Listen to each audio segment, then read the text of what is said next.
A participação de mulheres pela independência do Brasil na Bahia deu destaque a vários ícones femininos. Maria Quitéria, Joana Angélica. Você já foi no Fórum Rui Barbosa? Academia de Letras, não? Ah, então venha comigo, no primeiro bloco, passear bem por aí.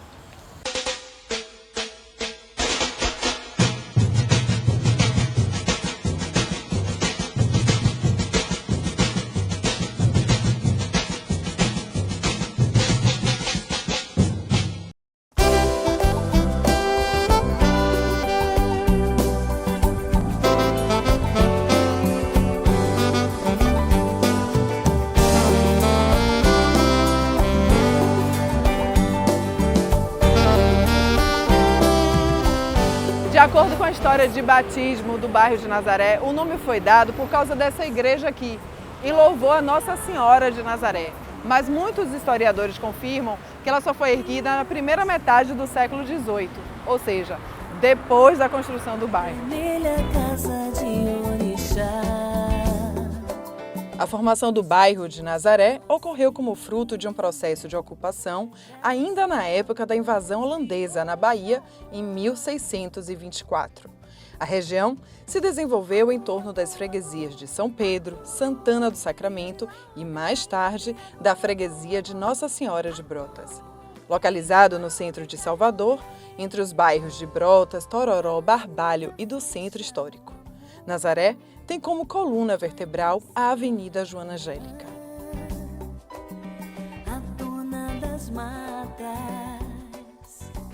Logo atrás aqui do Campo da Pólvora se esconde um histórico nacional, cultural, que aqui é a Igreja do Santíssimo Sacramento, não é isso? Santíssimo Sacramento e Santana, pedida Santana, para construir pela Confraria do Santíssimo Sacramento. Sim. Lá no século XVIII. Eles resolveram que eles precisavam ter uma igreja. A Igreja Santíssimo Sacramento e Santana foi a primeira obra do tipo realmente brasileira. Concebida por um mestre brasileiro, o pintor baiano Franco Velasco. Localizada no centro histórico da cidade, deu abrigo à independência do Brasil na Bahia, ocorrida em 1823. E é uma igreja que foi muito importante aqui. Muito importante, porque ela vai se tornar a cabeça de freguesia, a igreja matriz da antiga freguesia do Desterro, hoje bairro de Nazaré. Sim. Né? Antes, a cabeça de freguesia, a igreja matriz, era a igreja de Santa Clara do Desterro, a igreja do convento de Santa Clara do Desterro. Né? Então, a Confraria do Santíssimo Sacramento decide que já era hora deles terem uma igreja própria. Então, eles decidem construir essa igreja aqui na segunda metade do século XVIII. Né? Então, passa a se chamar Igreja do Santíssimo Sacramento e Santana, porque o orágo é dedicado a Nossa Senhora Santana. É uma igreja tão importante que tem a quintal os restos mortais de Maria Quitéria aqui na igreja também. Maria Quitéria, que foi heroína das lutas pela independência na Bahia, né? Maria Quitéria feirense, uma mulher de Feira de Santana, que para lutar com o batalhão patriótico nas guerras de independência da Bahia, então se traveste de homem para ir para a guerra, né? Ela disse que ela rouba do cunhado, né? A roupa do cunhado se veste. Agora eu não sei como é que ficou tanto tempo ali, ninguém percebeu. Não, percebeu, depois percebeu, mas assim, ela já tinha provado a bravura dela em combate, né? Então as pessoas tinham reconhecido o valor dela. Então ela liderava um dos batalhões, se não me engano, um batalhão que ficava lá para as bandas de Itapuã. Né? Então, a Maria Quitéria ela é um dos grandes vultos heróicos da Bahia nesse episódio das lutas pela independência, e os restos mortais dela estão aqui, né, na igreja de Santana. Conhecida por lutar vestida de homem para ajudar o exército a expulsar as tropas portuguesas da Bahia, Maria Quitéria tornou-se um dos destaques na história de lutas. Nós temos um outro personagem importante para a história do Brasil também que está aqui, que é o Padre Roma. O Padre Roma é um dos insurretos lá de Pernambuco, de 1917, na insurreição pernambucana, né, que também lutava contra o governo de Dom João VI aqui no Brasil, antes da proclamação então, da nossa independência. Então ele vem aqui para Salvador para tentar regimentar apoio para os rebeldes de Pernambuco. Só que quando ele chega aqui, o Conde dos Arcos, que era o nosso governador, captura ele e manda fuzilar. Manda fuzilar. E como era de hábito, né, que aconteceu com o Joana Então, Angélica. depois de passar das tensões desse episódio, que foi a insurreição pernambucana, então as pessoas que foram mortas por conta desse conflito foram transformadas em mártires, né? Tanto é que o Campo da Pólvora que está aqui atrás, ele durante um tempo foi chamado de Campo dos Mártires, por conta disso. E o Padre Roma está enterrado aqui. E é tão importante a gente saber muito da nossa história, porque foram mulheres que naquela época foram homenageadas. Exato. E tem outras, né? Maria Quitéria, Joana Angélica, Maria Filipa. E tem algumas mulheres que assim, são anônimas para a história hoje, mas se a gente pesquisar, a gente acha. Tem algumas mulheres que foram lutar na Guerra do Paraguai, foram acompanhar os maridos morrem na guerra, elas também pegam as roupas dele, vão para o campo de batalha e depois são reconhecidas por isso, né? Em uma época em que o Brasil ainda era muito patriarcal, mais que hoje, ainda somos, mas mais que hoje, né? E que o gênero feminino ele não tinha realmente tanta projeção social como tem hoje.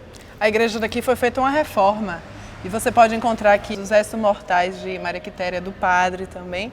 E reza a lenda que Irmã Dulce tinha um banquinho aqui que ela recebeu os votos. Pois é, tem essa história também. Veja que emblemático, ainda mais hoje, né? Santa Dulce dos Pobres. Então, nessa igreja daqui é que começa também a história dela. Toda a história dela. Religiosa. Nós vamos aqui sentar, tá aqui numa igreja dessa, no banquinho que Irmã Dulce rezava. Que honra, viu, Rodrigo? Que honra. A gente está sentando no banquinho de uma santa, né? Com certeza. Sentava e falava com Deus né, e começava a exercer a sua religiosidade. Como ela andava aqui muito nesse bairro, Exato, né, de Nazaré. né? Tem Exato. Aquelas obras de Irmã Dulce que fica ali. Então, é uma mulher que se dedicou aos pobres, Sim, né? bastante. Então, imagine. Que honra. E temos uma plaquinha aqui, né? Quer dizer, tínhamos, né? Tinha a plaquinha, ela foi retirada no momento para a reforma, principalmente num momento tão importante esse ano. Mas aqui dizia assim, aqui sentava a Irmã Dulce dos Pobres.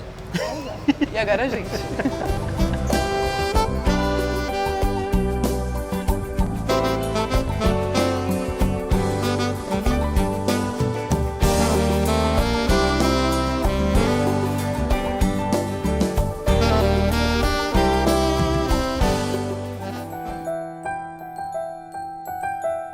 Joana Angélica foi uma religiosa brasileira, mártir da independência do Brasil, assim como outras mulheres. Foi morta ao tentar impedir que os soldados portugueses invadissem o convento de Nossa Senhora da Conceição da Lapa, construído em 1744. A Avenida Joana Angélica homenageia a primeira mártir da independência da Bahia. Depois do retorno de D. João VI para Portugal, D. Pedro foi nomeado, mas havia muito tumulto que ele queria recolonizar o Brasil. Então nomearam o General Madeira.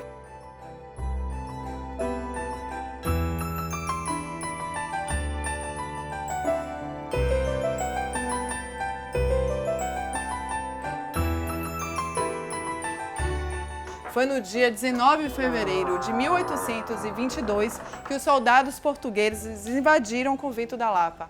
E Madre Joana Angélica, para tentar impedir essa invasão, ficou a postos à porta e levou golpes de machado.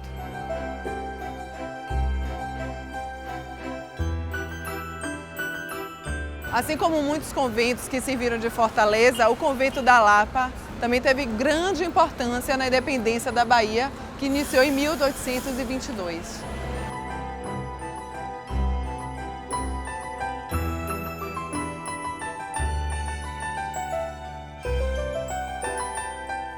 A construção do Fórum Rui Barbosa foi iniciada em 1934, período em que o desembargador Pedro Ribeiro de Araújo Bittencourt ocupava a presidência do Tribunal de Justiça, na época chamado de Corte de Apelação.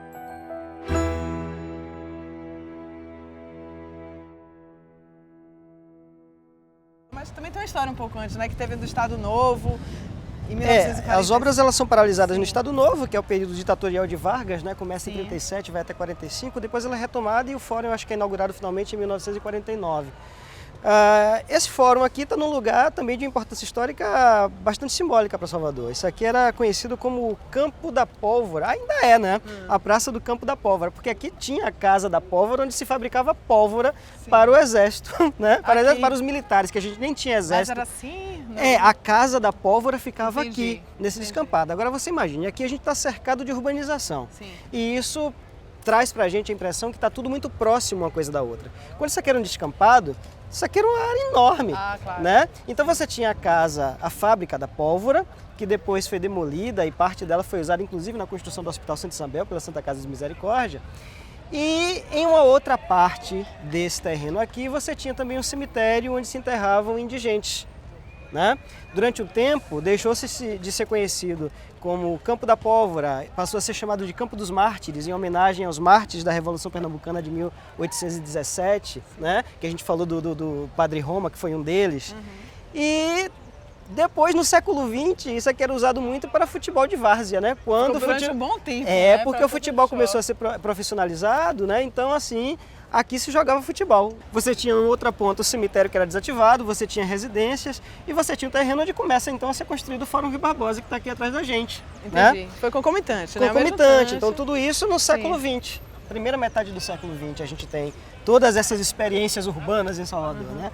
E olha só, agora vai fazer o centenário do Fórum e o centenário também de Rui Barbosa. Né? Vai se comemorar tudo junto, né? Tudo junto. Então, todo o processo que tá vindo para recolher memórias, acervo, para poder enriquecer a história da Bahia, do Brasil. Do ponto de vista histórico, pra gente, isso é muito interessante, porque o Rui Barbosa foi baiano. Sim. E a gente tem uma casa de Rui Barbosa no Rio de Janeiro. Né? Agora, Samira, eu vou chamar a atenção de você para uma coisa que é a arquitetura do fórum. Né? Isso é o que a gente chama de arquitetura monumental, olha o tamanho disso. Né? E assim, aqui é a Casa da Justiça, então assim, a impressão que se quer passar com essa arquitetura é exatamente da austeridade, né, da grandiosidade da justiça. Então eles pegam uma coisa que os gregos perceberam na antiguidade, que são essas colunas, né, de sustentação, essas colunas monumentais. Então isso dá uma ideia da racionalidade antiga dos grandes filósofos gregos, porque aqui nessa casa então se aplica a justiça em cima de um pensamento racional.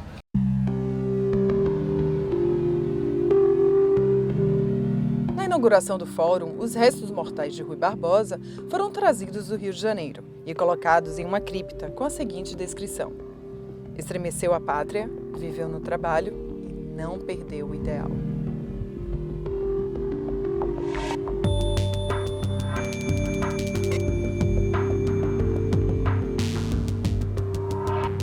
Na verdade, a gente está conversando, o início das obras da construção foi em 1934. Sim, não foi verdade? Isso.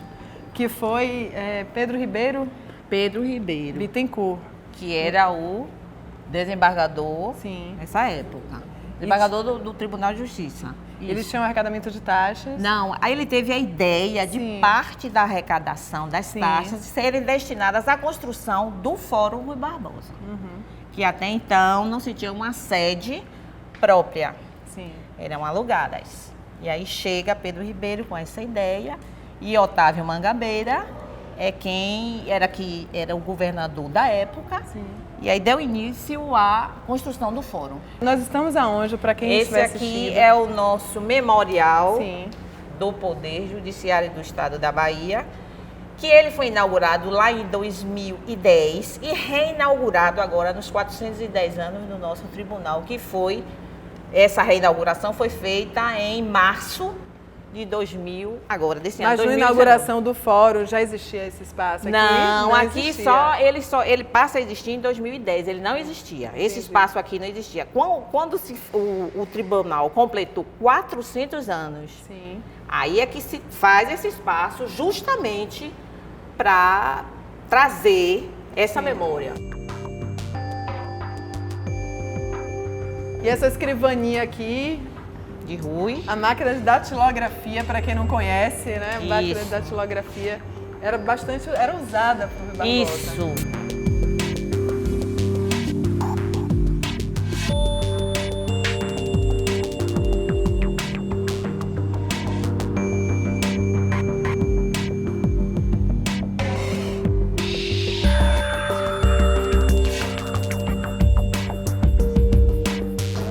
Da construção do Fórum Rui Barbosa. 1937, ela é paralisada em 1939 e recomeça em 47 e faz conclusão em 49, quando se inaugura a data de nascimento de Rui Barbosa, que é de 5 de novembro. E aqui a gente estava falando sobre as filosofias humanas, né? Depois das histórias, das ciências sociais também. Fruto de toda uma ação do homem, ele começa a ressurgir com o seu pensamento, que é fruto de um pensamento humanista, que é a ação do absolutismo que se faz presente. Então ele começa a construir, ou seja, um cenário seu, ou seja, a sua arte de pensar. E aí ele constrói toda uma ação sociocultural, onde ele procura se impor como assim, um ser pensante e resistente.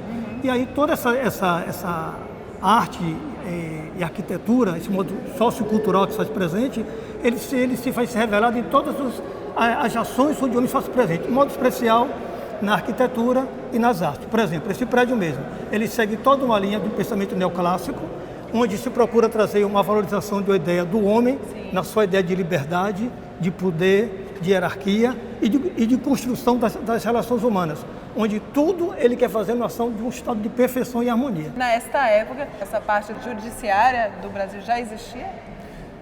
Em parte, sim, porque Tomé de Souza, como ele era um grande administrador e uma pessoa de muita confiança do rei, ele instituiu aqui toda uma organização jurídica administrativa. Sim. Foi um dos maiores administradores que se fez junto na época da colonização. Aí a gente está falando de 1549. Pronto. Já em 1609 já havia toda uma estrutura, em parte montada, de uma construção desta organização, que era uma ação 3 em 1. Sim. Ou seja, administrativa, jurídica e militar. Então, esse pedestal, ele é necessário para manter a ordem social. E aí o que acontece? A partir daí que toda essa relação socio-jurídica é que ela começa a ser construída. E se você observar, toda a composição nossa aqui arquitetônica, ela segue todo o pensamento neoclássico. Sim. Ou seja, um pensamento jônico e dórico, muito bem definido. Inclusive na parte exterior também. Isso, né? Muito bem. Sim. Uma construção que isso fazia parte do pensamento da época. Ou seja, no instante que a filosofia grega era a ação do que o homem ele via, a ação da construção de um pensamento, ele se inspirou nisso aí para trazer baseado na filosofia, toda uma ação de construção. E os gregos, eles eram os mestres nessa parte de arquitetônica, que como você viu aí fora toda a fachada, ela segue toda essa linha de pensamento grego que se fazia aí presente. Ok. E aqui também está aberta a visitação? Está aberto para visitação. A visitação é livre o acesso? O projeto Conhecendo o Judiciário, às terças-feiras, eles trazem estudantes de direitos para aqui serem apresentados aqui, para eles conhecerem toda a funcionalidade do Poder Judiciário, como também seu aspecto histórico. Às terças-feiras, nós fazemos aqui toda uma demonstração histórica da construção do Fórum e da parte da Justiça, e às quintas-feiras vão para a sede do Tribunal, que é Sussuarana, onde lá se tem também uma exposição de toda a parte judicante da construção e formação do Poder Judiciário. Ok. Então venham conhecer o Fórum e conhecer a história da Bahia.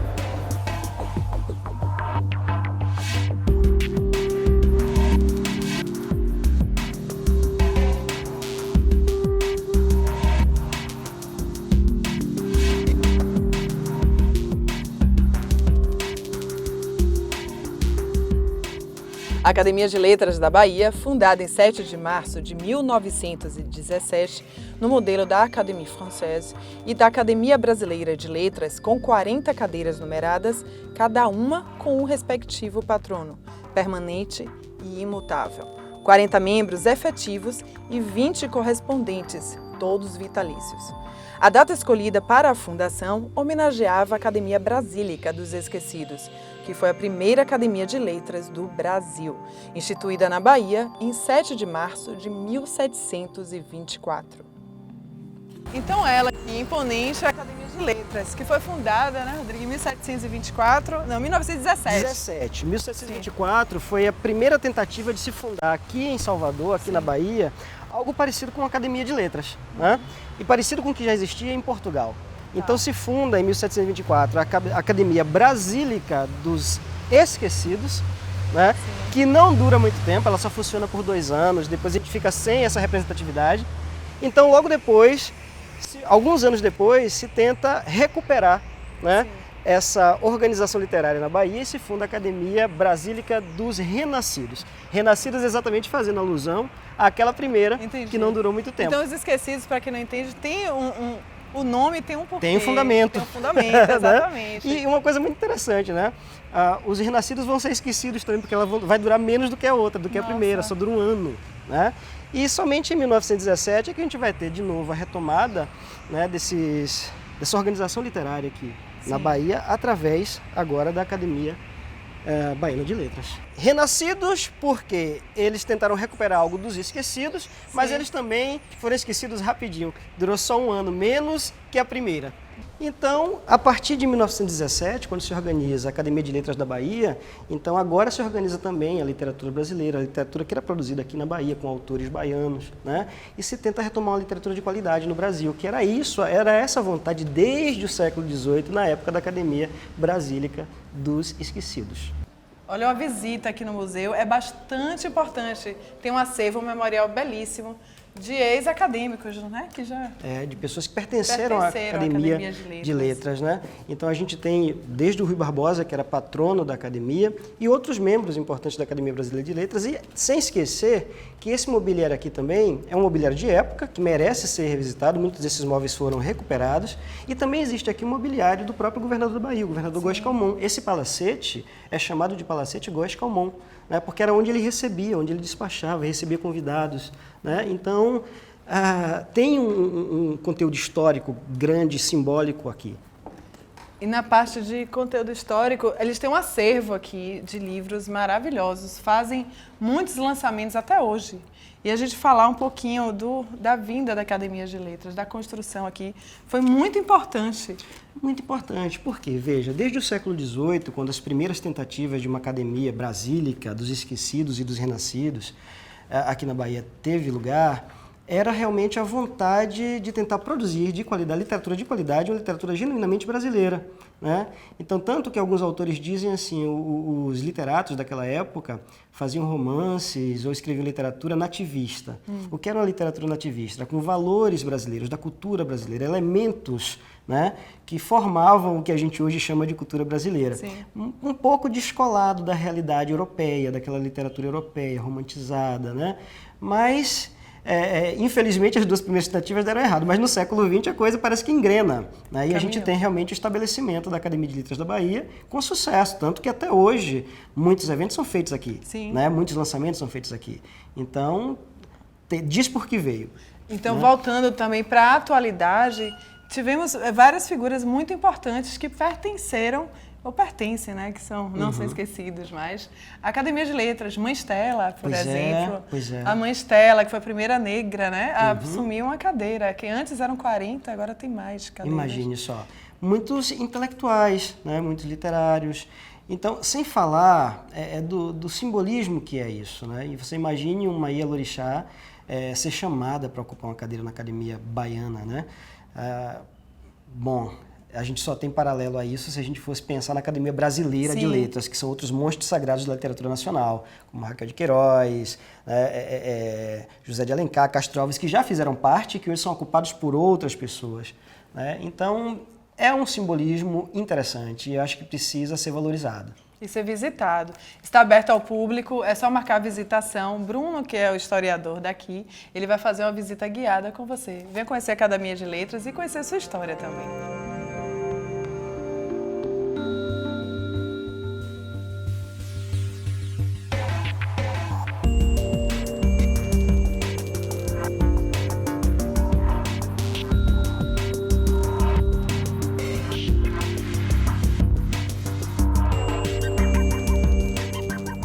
De um processo que, iniciado na ocupação holandesa em 1624, o bairro de Nazaré tem muita história.